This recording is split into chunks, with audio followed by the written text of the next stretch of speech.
আসসালামু আলাইকুম। আজকে আমি মুরগি রান্না করব আলু দিয়ে। তো তার জন্য আমি প্যানে প্রথমে তেল দিয়ে নিলাম, তারপরে কিছু মশলা দিয়ে নিব হচ্ছে তেজপাতা, দারচিনি, এলাচ, লবঙ্গ, সবগুলো দিয়ে নিব। তারপরে দিব কিছুটা পেঁয়াজ কুচি দিয়ে ভালো করে রান্না করতে হবে, একটু ব্রাউন হওয়া পর্যন্ত রান্না করে নেব। তারপরে আমরা দিয়ে দিব কিছুটা জিরা বাটা, কিছুটা দিব আদা রসুনের পেস্ট, দিয়ে ভালোভাবে কষিয়ে নেব। এগুলো যেহেতু দিলে একটু ছিটে, তার জন্য সামান্য পরিমাণে একটু পানি দিয়ে তারপরে এটাকে সুন্দরভাবে কষিয়ে নেব।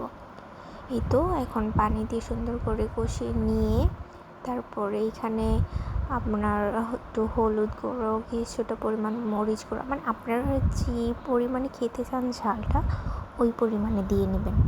তো আমি একটু ঝালটা বেশি খাই, তাই জন্য একটু লাল মরিচের গুঁড়োটা একটু বেশি দিয়েছি। তো ভালোভাবে এগুলোকে কষিয়ে নিয়ে তো সবগুলো দিয়ে একসাথে ভালোভাবে কষাতে হবে। আমি আজকে মুরগিতে টমেটো ব্যবহার করব। তো টমেটো ব্যবহার করার ফলে কালারটা অনেক সুন্দর আসে, গ্রেভিটা অনেক ঠিক হয়। তো এই জন্য আমি আর কি টমেটো আজকে ইউজ করব। এই যে আমি এখানে মানে মরিচের গুঁড়োটা একটু বেশি পরিমাণে দিয়েছি, কারণ মুরগির মাংসটা একটু স্পাইসি না হলে আবার মজা লাগে না। তো আমি যেহেতু আলু দিয়ে করবো, সো একটু স্পাইসি না হলে ভালো লাগে না। এই তো আমি টমেটোগুলো দিয়ে দিচ্ছি, আপনার কুচি করে টমেটো দিয়ে দিবেন ভালোভাবে। আর কিছু আমার আর কি মুরগির সাথে রসুন খেতে খুবই ভালো লাগে, তো আমি 3টা রসুন দিয়ে দিলাম। আপনার যদি ইচ্ছে করে তো আপনারা আরও বাড়িয়েও দিতে পারেন। এই রেসিপিটা ট্রাই করবেন, অনেক মজা লাগে। তো এই যে আমি এটা অনেক সুন্দর করে হচ্ছে আপনার কষিয়ে নেব। কষিয়ে নেওয়ার পরে যে মুরগিগুলো দিয়ে দিচ্ছি, সাথে আলুগুলো দেবো। আলুগুলো ভিডিও করা মানে দেওয়ার সময় ভিডিওটা করতে পারিনি, একটু ভুলে গেছিলাম আর কি, তো তখন দিতে পারিনি। এটা ভালোভাবে নাড়াচাড়া করে তারপর হচ্ছে ঢেকে রান্না করব কিছুক্ষণ, তারপরে আলুটা দিয়ে দেব।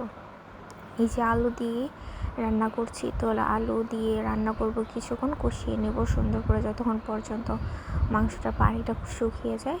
তো তারপরে কষানোর সময় একটু জিরে গুঁড়ো দিয়েছিলাম, ওটা স্কিপ হয়ে গেছে। দেন আমি এটা ঢেকে আরও কিছুক্ষণ রান্না করেছি। তো এখন হচ্ছে আমি কিছুটা পরিমাণে পানি দিয়ে দেব। এই যে দেখতে পাচ্ছেন পানি দিয়ে দিচ্ছি। তো পানি দিয়ে আবার কতক্ষণ, যেহেতু এটা আলু দিয়ে রান্না করছি তো একটু পানি থাকতে হবে, না হলে আবার ভালো লাগবে না। তো এই যে আমি পানি দিয়ে দিছি, এখন কিছুটা ঠিক হওয়া পর্যন্ত আমি রান্না করব। তো এই যে আমি এখন কিছুটা ঠিক হওয়া পর্যন্ত রান্না করব। আমার হচ্ছে লাস্টে একটু উপরে জিরে গুঁড়ো দিয়েছিলাম, ওটা স্কিপ হয়ে গেছে, তো ওইটাও দেখাতে পারিনি। এই তো আমার ফাইনাল লুক, আপনারা অবশ্যই ট্রাই করে জানাবেন কেমন হয়েছে। ওকে, আল্লাহ হাফেজ।